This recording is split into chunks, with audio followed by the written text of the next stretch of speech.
Oke, assalamualaikum warahmatullahi wabarakatuh.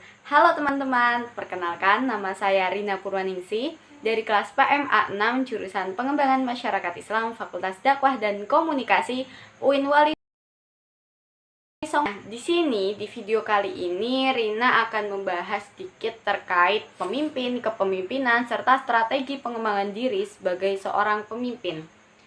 Video ini saya buat guna memenuhi tugas UTS mata kuliah kepemimpinan yang diampu oleh Kak Muhammad. Nah, baiklah. Nah, jadi gini teman-teman, apa sih yang ada di benak teman-teman ketika mendengar kata-kata pemimpin? Pasti banyak yang mengira pemimpin itu adalah seorang yang mempunyai jabatan ketua di organisasi maupun di perusahaan. Padahal, tiap-tiap dari diri kita, setiap insan manusia itu adalah merupakan seorang pemimpin. Kenapa bisa begitu? Karena kita memimpin diri kita sendiri, kemana arah gerak hidup kita, tujuan hidup kita. Kita adalah orang yang paling menentukan hal tersebut. Maka dari itu kita disebut sebagai seorang pemimpin. Dan stuck melulu pemikiran bahwasannya seorang pemimpin itu adalah seseorang yang memiliki jabatan, wewenang, ataupun menjadi seorang ketua. Itu tidak, karena tiap dari kita adalah seorang pemimpin. Maka dari itu kita harus selalu mengembangkan potensi yang ada diri kita dan percaya pada diri kita. Sebelum menjadi seorang pemimpin ataupun membahas terkait kepemimpinan, hal pertama yang harus kita ketahui adalah titik lemah serta potensi yang ada pada diri kita. Kita harus mengenali dulu sebenarnya siapa diri saya, di mana passion saya, dan sebagainya.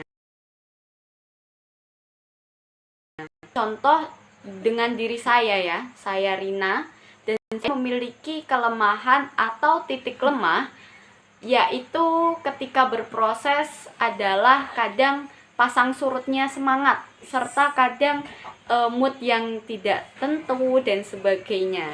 Dan itu jelas adalah hambatan banget ya ketika kita membahas proses ataupun sebagai strategi pengembangan diri. Itu adalah hambatan yang sangat besar.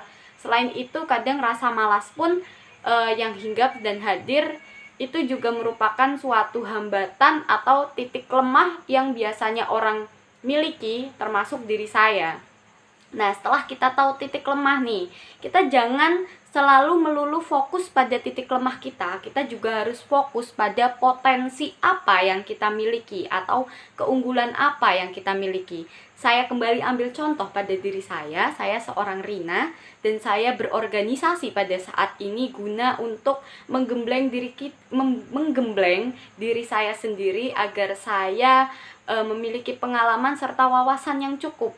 Nah, di sini ketika kita membicarakan potensi yang saya miliki adalah cara saya mengajak seseorang atau mempengaruhi orang lain. Sebenarnya potensi ini penting dimiliki seorang tiap-tiap pemimpin, apalagi ketika berbicara kepemimpinan di ranah publik atau di ranah umum sebagai seorang ketua. Karena bagaimanapun juga seorang pemimpin itu harus memiliki spirit yang kadang kita dituntut juga harus menyemangati anggota kita atau para bawahan kita. Nah, di situ. Jadi teman-teman harus memiliki analisis SWOT ya. Biasa kita sebut analisis SWOT dalam diri kita sendiri. Sekiranya apa sih kelemahan kita, kelebihan kita, itu bisa teman-teman tulis, teman-teman analisis diri teman-teman sendiri gitu. Oh, ternyata kelemahan saya di sini nih, potensi saya di sini nih. Dan kita harus fokus pada potensi, jangan fokus pada titik lemah. Titik lemah itu sebagai pemacu kita, semangat kita agar kita lebih baik selanjutnya. Nah, setelah kita mengetahui analisis SWOT yang ada pada diri kita, kelebihan, kekurangan, dan sebagainya, kita harus sebuah kepercayaan diri. Itu penting ya, karena sebagai seorang pemimpin, seorang nahkoda yang menahkodai atau memimpin diri ataupun memimpin suatu organisasi maupun perusahaan, kita dituntut untuk selalu memiliki percaya diri seperti itu teman-teman. Nah, selanjutnya adalah kita fokus pada tujuan kita. ketika kita memiliki target, kita tentukan target kita. Target itu ada target jangka pendek maupun target jangka panjang. Jadi teman-teman monggo ketika di umur segini, misalnya di umur 25 tahun saya memiliki target, saya memiliki usaha sendiri, saya memiliki perusahaan dan sebagainya. Jadi di situ teman-teman harus selalu meng-up dan menyusun strategi. Sekiranya bagaimana ketika saya akan membangun suatu perusahaan, apa yang kiat-kiat yang akan saya lakukan. Nah, di situ penting teman-teman memiliki target serta menyusun strategi. Selain itu juga teman-teman harus memiliki mentor, orang yang bisa dijadikan guru ataupun contoh. Nah, maka dari itu kita tidak boleh takut, kita harus tegar bahwasannya kita bisa, setiap dari kita adalah seorang pemimpin, dan kita dilahirkan tidak sebagai seorang pecundang, tapi kita dilahirkan sebagai seorang pemimpin yang dari dulu pun sudah menang seperti itu teman-teman. Nah, selain itu kita harus memahami juga kiat-kiat untuk mengembangkan diri kita tuh gimana sih. Kalau dari Rina sendiri, karena Rina passionnya di organisasi dan public speaking serta mengajak teman-teman, jadi kiat-kiat atau usaha yang Rina lakukan untuk mengembangkan diri adalah melalui organisasi. Selain itu, karena ketika di organisasi saya merasa diri saya hidup dan berguna seperti itu. Dari organisasi saya bisa mendapat wawasan serta komunikasi yang lebih luas dengan orang-orang banyak.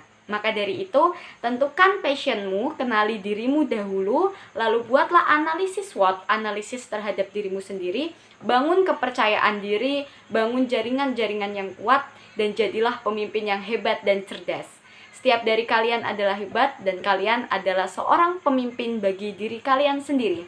Cukup sekian video yang saya buat, semoga menginspirasi serta dapat menumbuhkan semangat pada diri teman-teman, bahwasannya kita semua adalah orang-orang yang hebat seperti itu. Sekian, semoga bermanfaat. Wassalamualaikum warahmatullahi wabarakatuh.